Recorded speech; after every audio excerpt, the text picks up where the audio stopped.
Chapter 22. Pilgrim was still feeling unwell and couldn't account for it.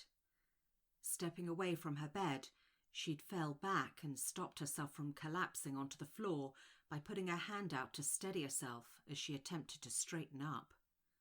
What was wrong with her? She should let Baxter know she wasn't well. Her head was thick, her mind clouded, and her responses sluggish. She should get dressed, but she didn't have the will. Instead, she crawled back under the covers and fell instantly to sleep.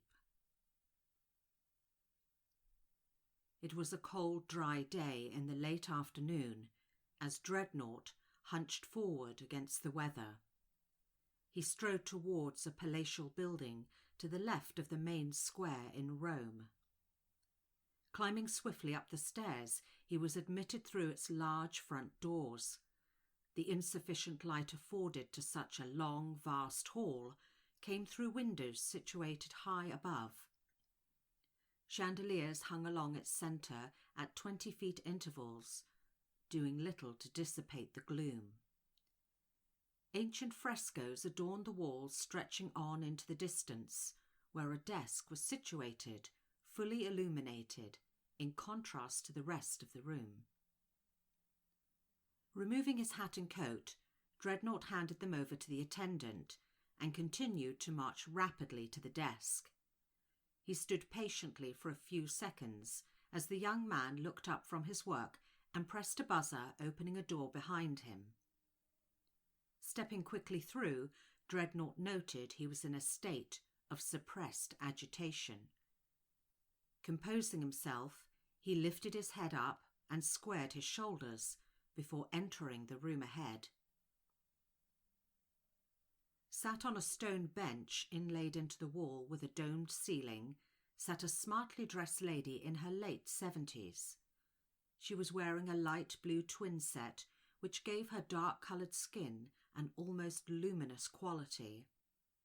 With her legs crossed and her hands resting on her lap, she looked predatory. Nothing in her expression gave any indication of her thoughts. He came to a halt in front of her, stooped to one knee, then stood up. "Pilgrim has handled the parchment," he stated with finality. "When she goes down, they'll be forced to take her to emergency, and I'll be waiting to deliver her safely into your hands." "Once you've delivered her safely into our hands, this will end your involvement in the matter." "Yes, ma'am." The woman looked away from him, which was his cue to give a bow and leave the way he'd come. She stood up and walked towards the only door at the back of the room. As it opened, the sound of voices fell silent. She entered and sat down with the 3 men present. "The parchment is in Pilgrim's hands. She'll begin to feel its effects. We must have everyone ready. We cannot afford any mistakes." The youngest of their group spoke up. "Speaking of which, I hear your number 3 is due to be decommissioned." "What is your interest?" she asked. "Our number 3 could make a good fit for you," he offered. "I don't believe a pyrotechnical intelligence and homicidal personality to be a good fit. Mr. Phelps comes with a proven track record and an unwavering allegiance," he stated honestly. She considered this factual point, knowing Mr. Phelps was a valuable operative. "Gentlemen, your input?" she asked. "Hyperion doesn't like change. I would advise against it." They all concurred. There was silence between them as the enormity of securing Pilgrim took centre stage in their minds. As they discussed the preparations that had been made, there was a mutual feeling of trepidation. "The facility at Stard is complete. It's been thoroughly tested. I understand that once she's been harnessed, they'll keep her in stasis. Our last report showed she was considered too lethal. after she eliminated Kronos and razed his island to the ground. That was her mistake, and his. We've learned a great deal about her from how they died.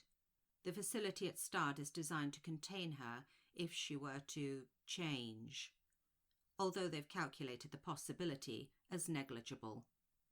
It would have been easier to make her comply if she'd ever formed any permanent emotional bonds. Her true nature would never allow it. She's incapable. What about Baxter? She saved him at the time. Sentimentality, perhaps? That's the conclusion.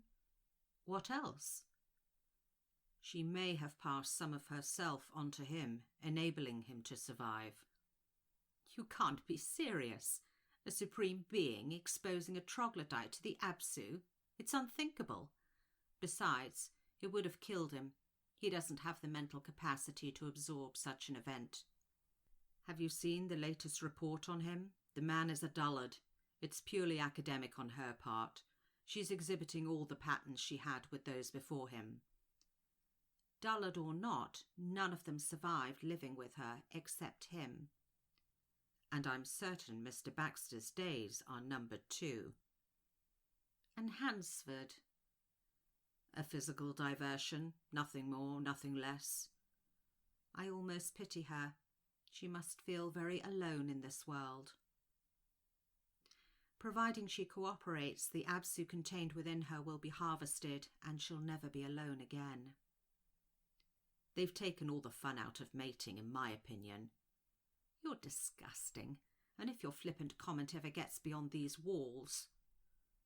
With the conversation finished on such an abhorrent and dangerous note, they disbanded.